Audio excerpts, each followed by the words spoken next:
Hello and welcome back to study room. मेरा नाम है शिवांगी श्रीवास्तव और मैं हूं आपकी बायोलॉजी एजुकेटर। तो आज हम पढ़ने क्या जा रहे हैं? आज हम पढ़ने जा रहे हैं टिश्यूज के बारे में, ऊतक के बारे में। तो लास्ट चैप्टर में हमने टिश्यूज के बारे में क्या जाना कि ये ग्रुप ऑफ सेल्स होते हैं। एक जैसे सेल्स जब इकट्ठा होते हैं तो वो क्या बनाते हैं? टिश्यूज। तो चलिए इसको बहुत अच्छे से ब्रीफली एक्सप्लेन करके पढ़ेंगे हम लोग। तो टिश्यूज होते क्या हैं?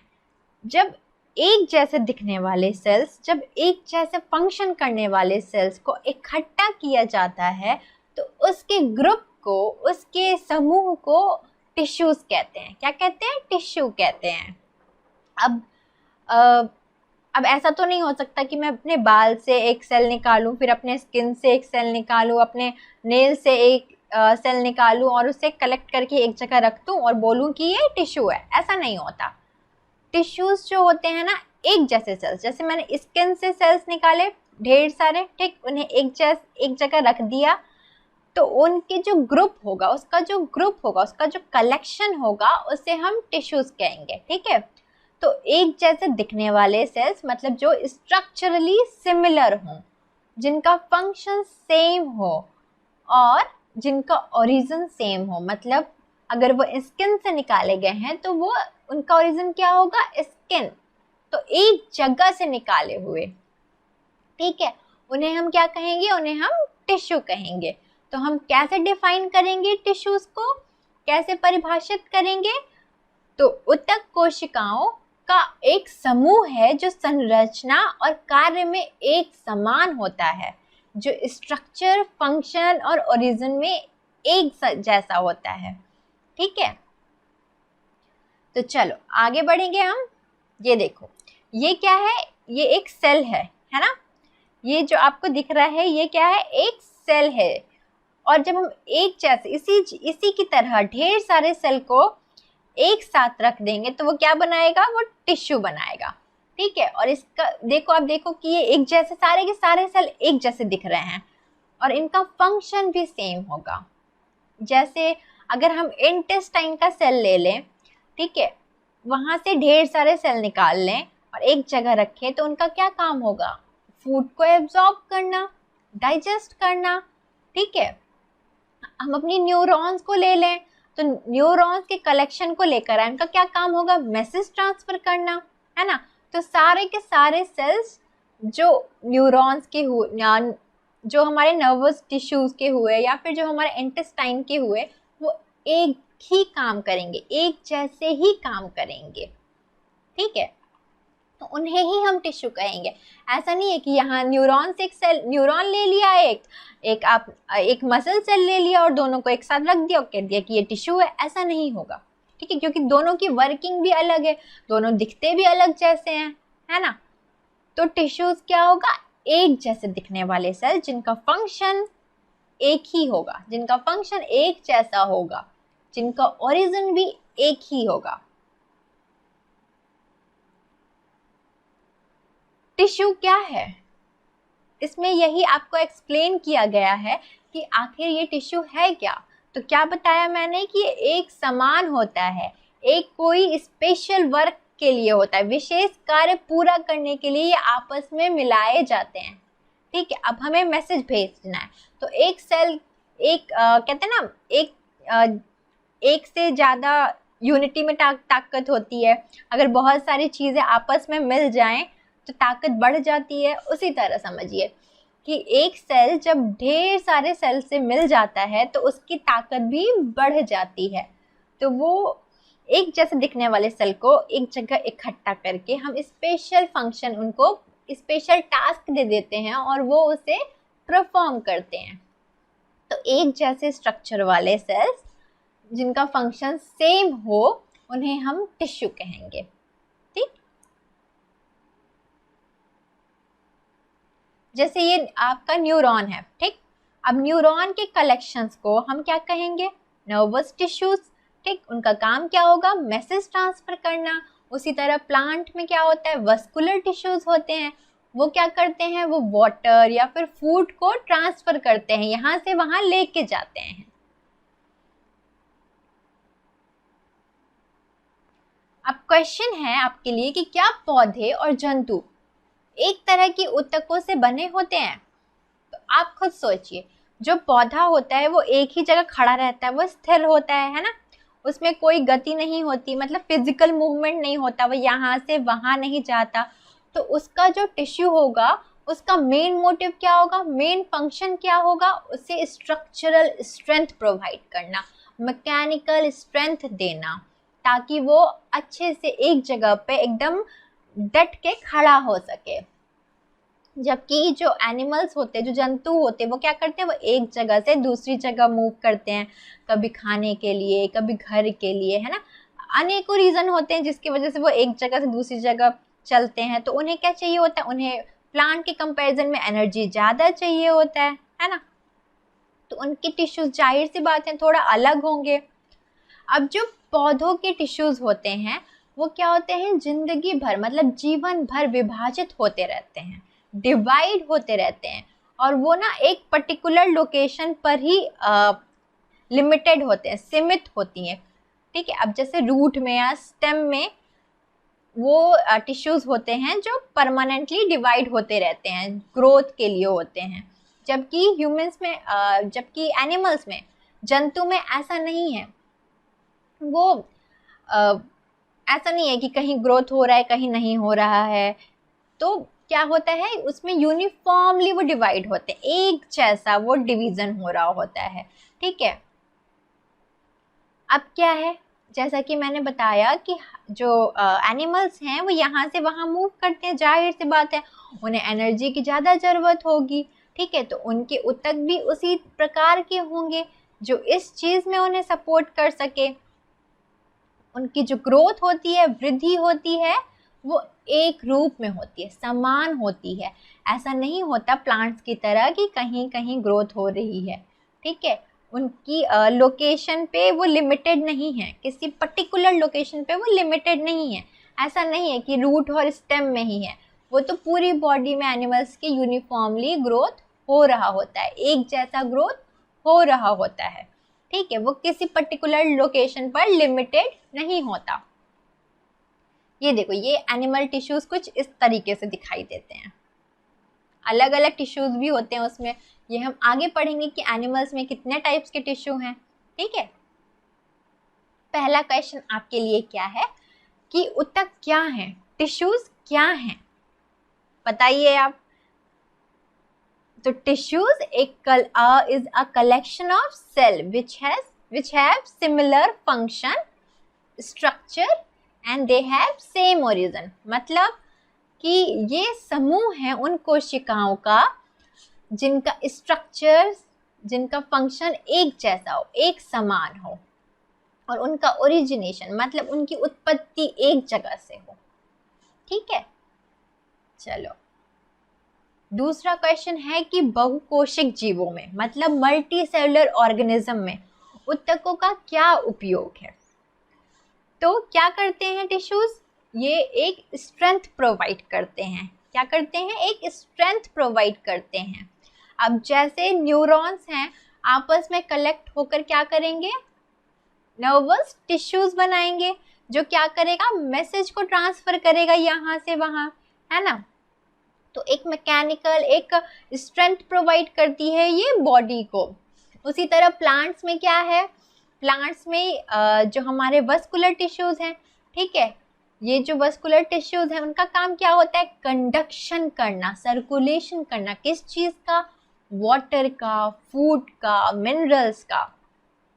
ठीक है, तो इन शॉर्ट क्या कहें, वो एक आपको वो बॉडी को स्ट्रेंथ प्रोवाइड करती है, वो स्पेशल फंक्शन परफॉर्म करने के लिए इम्पॉर्टेंट है। चलो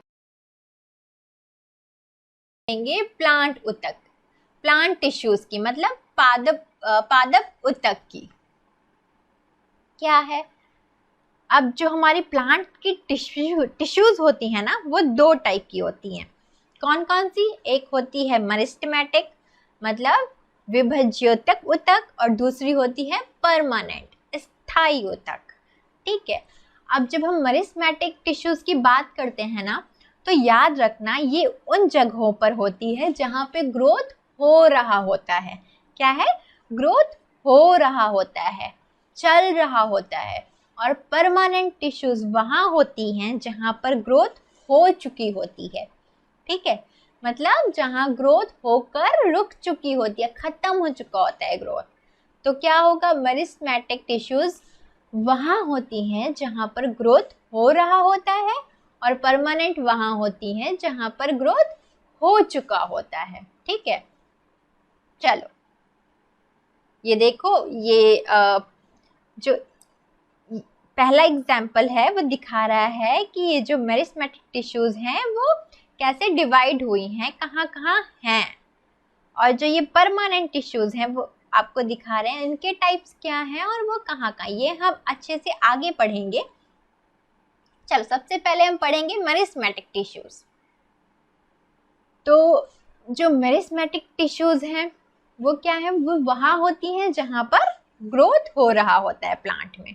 ठीक है, अब उसके ना 3 टाइप है। उनका जो क्लासिफिकेशन हुआ है वो लोकेशन के बेस पे हुआ है। किसके बेस पे हुआ है? लोकेशन के, मतलब वो कहाँ कहाँ प्रेजेंट हैं, उसी के बेसिस पे उनको नाम दे दिया गया है। तो पहला क्या है? पहला है एपिकल, ठीक है, शीर्षस्थ।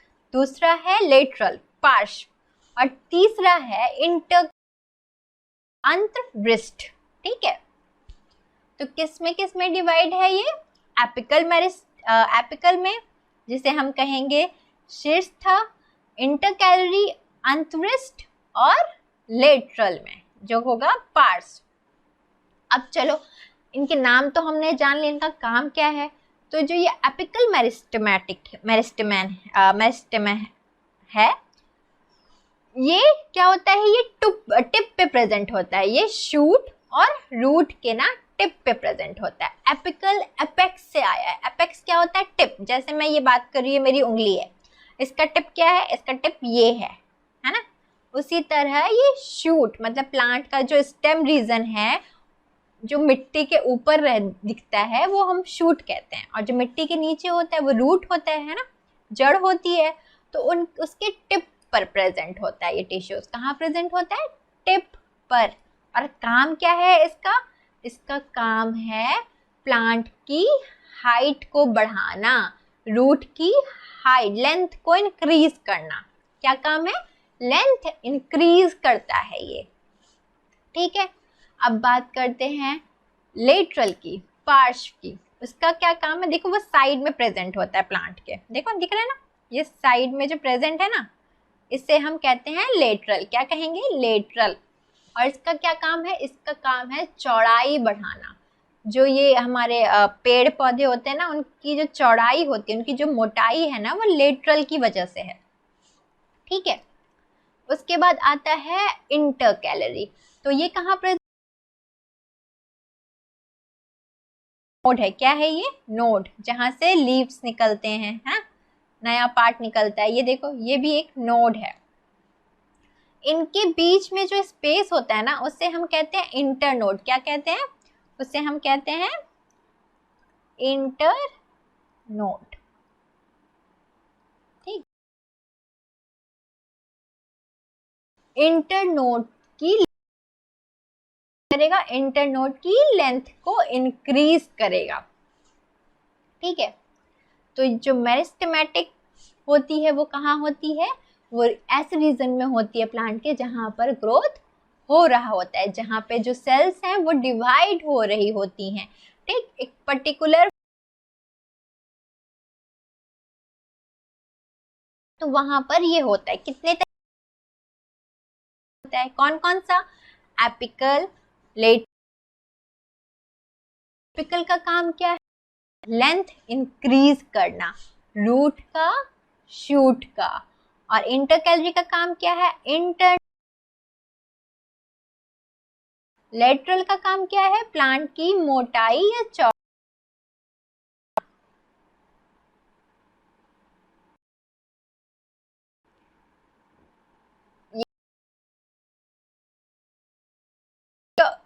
एपिकल मेरिस्टेम है वो क्या कर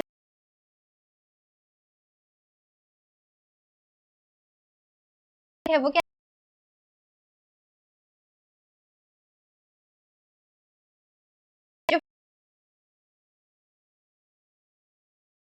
टिश्यू कहाँ पर प्रेजेंट है और उसका काम क्या है। ठीक, ये जो स्पेस है जिसे हम इंटरनोड कहते हैं, उसकी लेंथ को क्या करता है, इंक्रीज करता है। लेटरल क्या करता है, चौड़ाई बढ़ाता है, मोटाई बढ़ाता है। चलो आगे बढ़ेंगे अब हम लोग। अब इसमें क्या है, इसमें इसी एक्सप्लेनेशन को लिख के बताया गया है। ठीक है, इसमें यही बताया गया है कि एपिकल इंटरकैलरी क्या करता है और ये कहाँ कहाँ पाया जाता है।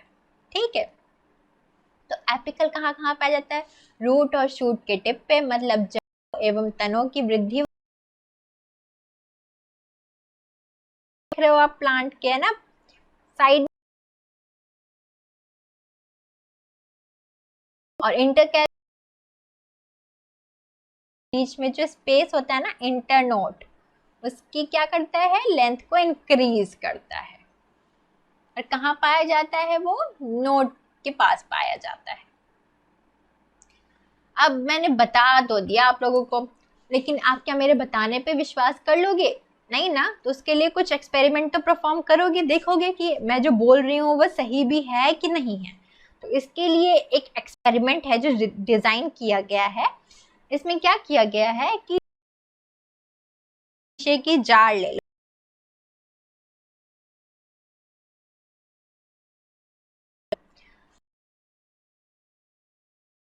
पानी कुछ ऑब्जर्व करो कि उसमें कैसी ग्रोथ होती है। ठीक, कुछ दिन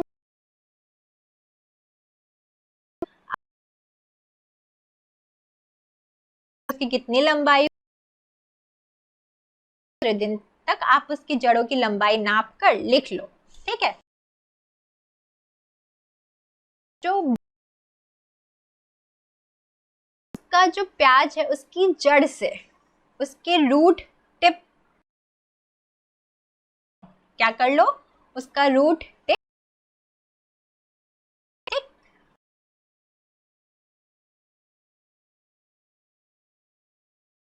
5वें दिन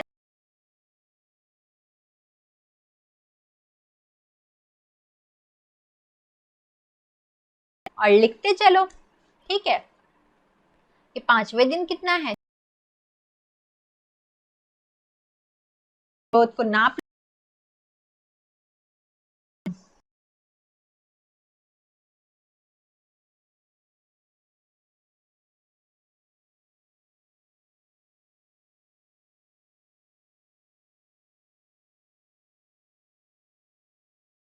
ग्रोथ को नाप लेंगे। ठीक है, कि कितने सेंटीमीटर। फिर चौथ टिप 1 सेंटीमीटर कट कर लो। अब फिर देखो कि कितना ग्रोथ हुआ, है ना। क्या देखोगे तुम कि पहला वाला प्याज तो ग्रो कर रहा है, उसकी तो रूट्स बढ़ रही हैं, लेकिन दूसरे वाले की रुक गई। क्यों रुक गई बताओ। इसलिए रुक गई क्योंकि तुमने तो रूट टिप ही काट दिया। क्या काट दिया, रूट टिप काट दिया। क्या होता है उसमें, एपिकल मेरिस्टेम। क्या होगा, एपिकल मेरिस्टेम, है ना। तो आपने तो एपिकल मेरिस्टेम ही उड़ा दिया, तो अब ग्रोथ तो हो ही नहीं रही है उसकी, है ना। वो जहां था वहीं रुक गया, जबकि पहला वाला प्याज है वो ग्रो किए जा रहा है, उसकी रूट बढ़ती जा रही है। ठीक है, तो इससे पता चलता है कि अगर आप रूट टिप कट कर दो किसी भी प्लांट की, या शूट टिप कट कर दो, तो उसकी ग्रोथ रुक जाती है, उसका लेंथ बढ़ना रुक जाता है। ठीक, चलो, है ना इंटरेस्टिंग। अब बात करते हैं किसकी, स्थायी ऊतक की, मतलब परमानेंट टिश्यूज की। अब परमानेंट टिश्यूज क्या होते हैं, ये ऐसे टिश्यूज हैं जो कहाँ होते हैं, जहां पर ग्रोथ रुक चुकी है। क्या हो चुकी है? ग्रोथ रुक चुकी है, मतलब उसकी जो क्या मैच्योरेशन है वो हो चुका है। ठीक है, अब वो अपने सेल को डिवाइड करने की जो एबिलिटी है वो खो चुकी है ना। अब परमानेंट उसका, अब मान लो कि उसकी ग्रोथ पूरी हो गई तो उसका अपना एक स्पेशल काम होगा ना, एक विशिष्ट कार्य होगा, है ना। ठीक है, अब एक स्पेशल काम करने के लिए पहले तो वो डिवाइड कर रहा था। ठीक, अब जैसे वो वहां तक पहुंचा, उसकी ग्रोथ कंप्लीट हो गई, तो उस टिश्यूज को हम क्या कहेंगे? स्थायी, परमानेंट टिश्यूज, जिनकी जो विभाजित होने की क्षमता है वो खत्म हो चुकी है, वो क्या हो चुके हैं? उनकी ग्रोथ पूरी हो गई है। तो वो किस रीजन में प्रेजेंट होंगे? वो प्लांट के उस रीजन में प्रेजेंट होंगे जहां पर ग्रोथ हो चुकी है। वो एक स्पेशल काम के लिए होते हैं। ठीक है, अब डेफिनेशन है कि डिफरेंशिएशन क्या होता है, विभेदीकरण क्या होता है। तो ये एक ऐसा प्रोसेस है जिसमें सेल डिवाइड होती है एक स्पेशल फंक्शन के लिए, एक स्पेशल वो शेप ले लेती है। ठीक है, तो एक ये ऐसा प्रोसेस है जिसमें जो सेल्स होती हैं वो डिवाइड हो जाती हैं अपने स्पेशल शेप और फंक्शन के लिए। इस प्रोसेस को हम कहते हैं डिफरेंशिएशन। क्या कहते हैं? विभेदीकरण। ठीक है, और जो ये हमारी मेरिस्टेमेटिक टिश्यूज है ना, वही जाकर परमानेंट टिश्यूज बनती हैं। अब वो तो होती है ग्रोइंग रीजन में, तो वो ग्रो हो रही हैं, लेकिन एक पर्टिकुलर पॉइंट होगा ना जिसके बाद वो ग्रो नहीं हो सकती। तो जैसे ही वो इस पर्टिकुलर पॉइंट तक पहुंचती हैं, वो क्या हो जाती हैं? वो हो जाती हैं परमानेंट टिश्यू, हो जाती हैं स्थायी ऊतक। ठीक, और यही डिफरेंशिएशन का प्रोसेस कि सेल जो है डिवाइड हो के स्पेशल शेप ले ली, अपनी एक अपना स्पेशल फंक्शन ले ली, इसी डिफरेंशिएशन प्रोसेस को क्या कहते हैं? यही डिफरेंशिएशन क्या करता है? डेवलपमेंट का आकार ले लेता है ना। एक लाइफ टाइम में जो पूरी ग्रोथ हुई होती है ना, उसी को हम डेवलपमेंट कहते हैं, या एक पर्टिकुलर टाइम पीरियड में जो ग्रोथ होती है उसे हम डेवलपमेंट कहते हैं। तो यही डिफरेंशिएशन का प्रोसेस, यही विभेदीकरण का प्रोसेस डेवलपमेंट का आकार ले लेता है। चलो, अब बात करेंगे जो परमानेंट टिश्यूज हैं वो कितने प्रकार की होती हैं, लेकिन उससे पहले हम बात करेंगे एक्सपेरिमेंट की। तो इस एक्सपेरिमेंट में क्या किया गया है? इस एक्सपेरिमेंट में एक स्टेम ले लिया गया है, एक पौधे का तना ले लिया गया है। ठीक, उस तने को लेकर आप छोटे छोटे स्लाइसेस में, मतलब पतले पतले टुकड़े ऐसे गोल गोल गोल गोल कट कर लो। क्या करो? कट कर लो। और अगर आपसे नहीं हो रहा है तो अपने टीचर की हेल्प ले लो। ठीक है, अब उसको आपने कट कर लिया पतले पतले टुकड़ों में, उस पर थोड़ा सेफ्रेनिन डालो। क्या करो? सेफ्रेनिन डालो। अब अच्छे से जो कटा हुआ टुकड़ा है ना, उसे लो, स्लाइड पे रखो, उस पर एक बूंद ग्लिसरीन डालो। क्या करोगे? ग्लिसरीन डालोगे और माइक्रोस्कोप में ऑब्जर्व करना है। लेकिन माइक्रोस्कोप में ऑब्जर्व करने से पहले आप क्या रखते हो उसके ऊपर? Cover slip.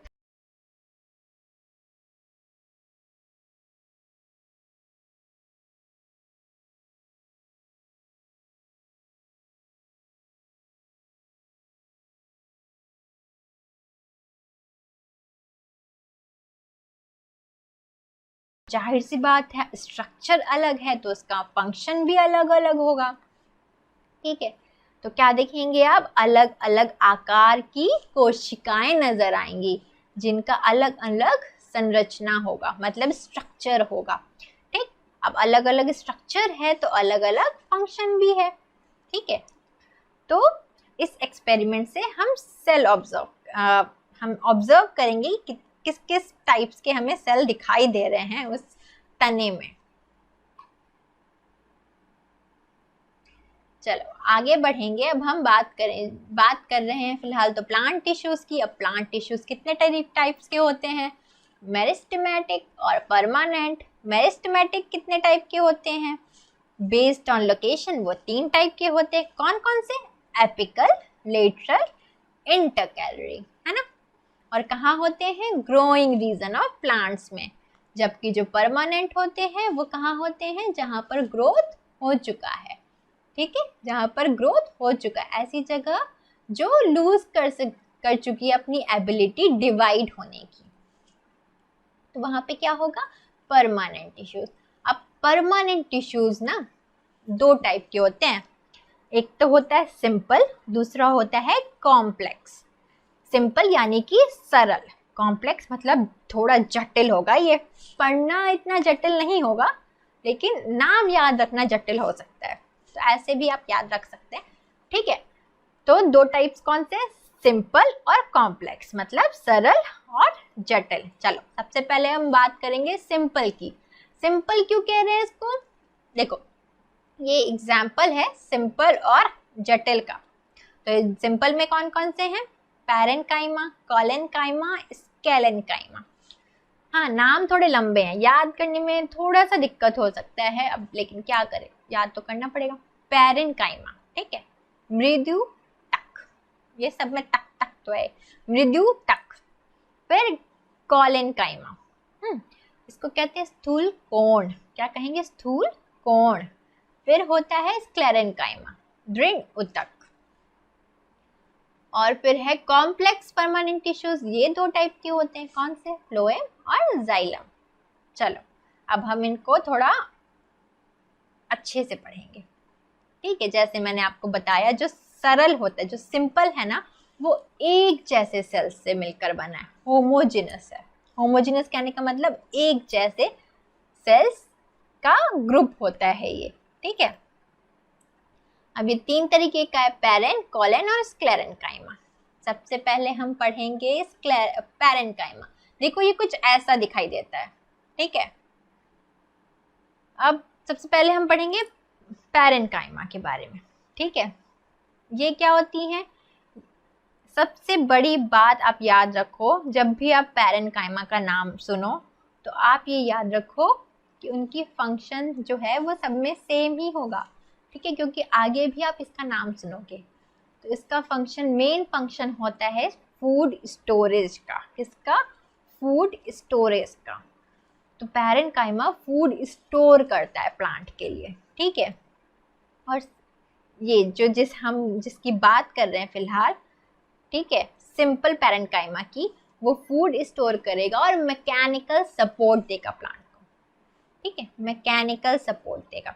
अब पैरेन्काइमा में ना सबसे इंटरेस्टिंग बात ये है कि जो पैरेन्काइमा की इंटरसेलुलर स्पेस है ना, मतलब दो सेल के बीच में, जैसे ये दो सेल है, इनके बीच जो स्पेस होता है उसे हम कहते हैं इंटरसेलुलर स्पेस। क्या कहेंगे, उसे कहेंगे इंटर सेल्यूलर स्पेस, मतलब दो सेल के बीच में जो स्पेस है उसे कहेंगे इंटर सेल्यूलर स्पेस। तो वो काफ़ी ज़्यादा होता है, ठीक है। अब स्पेस काफ़ी ज़्यादा है, इस वजह से ये थोड़ा कोमल होता है, थोड़ा सॉफ्ट होता है। क्या होता है, थोड़ा सॉफ्ट होता है, ठीक है। अब हम जब भी सेल्स पढ़ रहे हैं या फिर सेल्स के कंपोनेंट पढ़ रहे हैं तो दो ही चीज़ हम मेनली बात कर रहे हैं। क्या बात करें, स्ट्रक्चर कैसा है, फंक्शन क्या है, आपको यही दो चीज़ याद भी रखना है कि स्ट्रक्चर क्या है और फंक्शन क्या है। तो स्ट्रक्चर में मैंने बताया आपको कि इंटरसेलुलर स्पेस काफ़ी ज़्यादा होता है, ठीक है। ये पतली कोशिका भित्ति वाला सरल कोशिका है, ठीक है। इसकी जो कोशिका भित्ति है, मतलब जो सेल वॉल है, वो काफ़ी पतला होता है, ठीक है।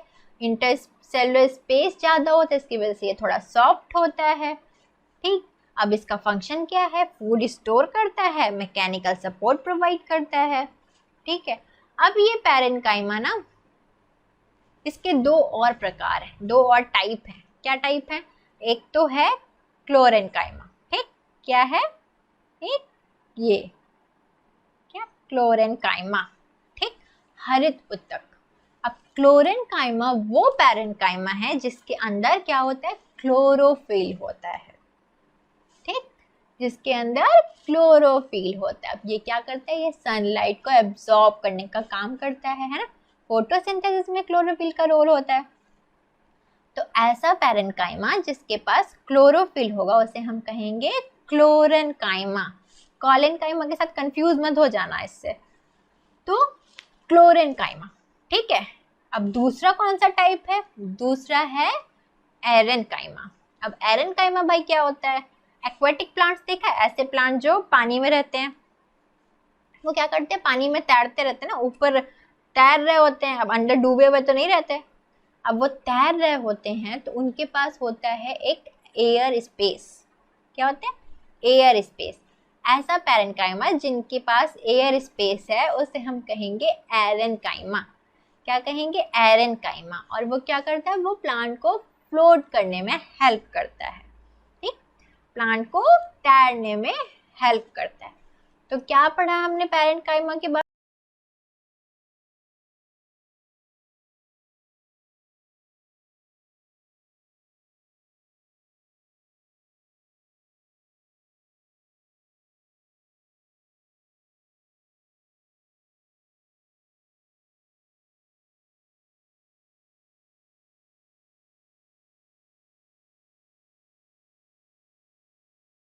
फ्लोटिंग में हेल्प करता है प्लांट्स को।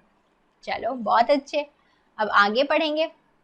अब हम बात करेंगे कॉलेनकाइमा की, मतलब स्थूल कोण की। अब ये कहाँ होता है और इसका काम क्या है? अब कॉलेनकाइमा की जो इंटरसेलुलर स्पेस है ना, वो कम होती है। अब कम है तो वो थोड़ी हार्ड होती है। और होती कहाँ है ये जैसे कभी देखा है कि जब तुम किसी पेड़ की डाल को खींचते हो, है ना, और जब छोड़ते हो तो वापस वो अपनी जगह पहुंच जाती है ना, ये किसकी वजह से होता है? ये कॉलेनकाइमा की वजह से होता है। जो पौधों को, जो पेड़ को जो लचीलापन मिलता है ना, फ्लेक्सिबिलिटी, वो कॉलेनकाइमा से मिलती है। ठीक, तो फंक्शन क्या हुआ? प्लांट को फ्लेक्सिबिलिटी प्रोवाइड करना, और साथ ही ये मैकेनिकल सपोर्ट करता है, मैकेनिकल सपोर्ट प्रोवाइड करता है।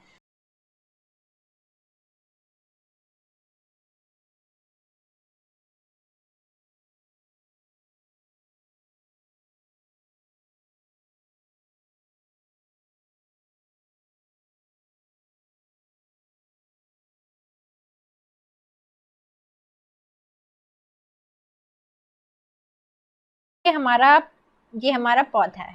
ठीक, अब ये जो रीजन है, यहाँ पे से पत्तियां निकली।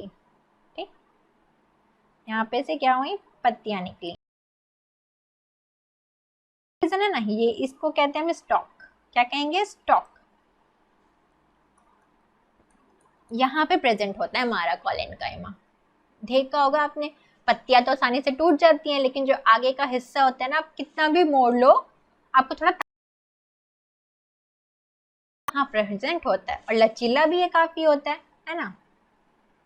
चलो अच्छा, इनके ऊपर ना, ये जो स्टॉक है, इनके ऊपर लेयर होती है, एक कवरिंग होती है, उसे हम क्या कहते हैं? उसे हम एपिडर्मिस कहते हैं। एपी मतलब होता है ऊपर, ठीक है, आउटर, और डर्मिस मतलब होता है स्किन। तो आउटर स्किन जो होती है ना, उसकी एक लेयरिंग होती है। जब तुम आउटर लेयर को हटाओगे, पतली सी लेयर होती है, उस छिलके जैसी चीज को हटाओगे ना, तो नीचे तुमको कॉलेनकाइमा दिखाई देगा, वाइट वाइट कलर का।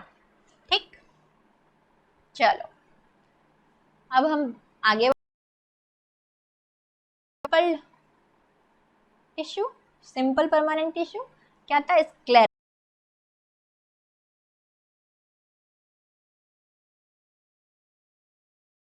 दो रीजन है। पहला रीजन है कि जो इसका इंटरसेलुलर स्पेस होता है वो बहुत कम होता है, बहुत बहुत कम होता है, जिसकी वजह से ये काफी स्ट्रॉन्ग हो जाता है, कठोर हो जाता है, हार्ड हो जाता है। और दूसरा रीजन क्या है? दूसरा रीजन है कि इसकी जो सेल वॉल की लेयर होती है ना, वो एक होता है नाम होता है लिग्निन। ठीक, ये जो लिग्निन है, ये सीमेंटिंग कंपोनेंट है जो उसको हार्ड बनाती है। कहाँ दिखाई देता है? स्क्लेरेनकाइमा। नारियल का वो छिलका देख होता है ना, वो कितना निकालना मुश्किल होता है, उसे बहुत ताकत लगा के से पकड़ के निकालना होता है। हार्डनेस प्रोवाइड करने का इसका काम होता है। क्या करने का? हार्डनेस। पैरेन्काइमा क्या करता है? फूड स्टोर करता है, मैकेनिकल सपोर्ट प्रोवाइड करता है। कॉलेनकाइमा क्या करता है? फ्लेक्सिबिलिटी देता है और मैकेनिकल सपोर्ट प्रोवाइड करता है। लेकिन जो स्क्लेरेनकाइमा है वो क्या करता है? वो उसे हार्डनेस देता है। प्लांट को जो हार्डनेस मिलती है वो मिलती है स्क्लेरेन। ये देखो, इनके बीच का जो इंटरसेलुलर स्पेस है ना वो काफी कम दिखाई देता है। अब तुम ये दो फिगर देख रहे होगे ना, एक कुछ ऐसा है ना, ये लेटरल, उसका लेटरल विजन है, ट्रांसवर्स रीजन है। ट्रांसवर्स मतलब जब हम किसी चीज को वर्टिकली काटते हैं ना तो ऐसा दिखाई देता है, और अगर हम लॉन्गिट्यूडिनल मतलब काटेंगे तो सेल्स कैसा दिखेगा? कुछ ऐसा दिखाई देगा। ठीक, ऐसे जब ऐसे कट करेंगे इस तरीके से, और जब ऐसे कट करेंगे तो हमें ऐसा इमेज दिखाई देगा। कैसा? ऐसा। ठीक, वर्टिकल कट करने पे कैसा इमेज दिखाई देगा? ऐसा। कैसे दिखेगा? ऐसे से आपको इमेज दिखाया गया है इसमें। चलो, तो इसमें है कि जो स्क्लेरेनकाइमा है वो लंबी और पतली होती है। ठीक है, लंबी और पतली होती है। इसका जो सेल वॉल है उसका जो कंपोनेंट है वो लिग्निन है। ठीक है, जिसकी वजह से काफी ठीक है।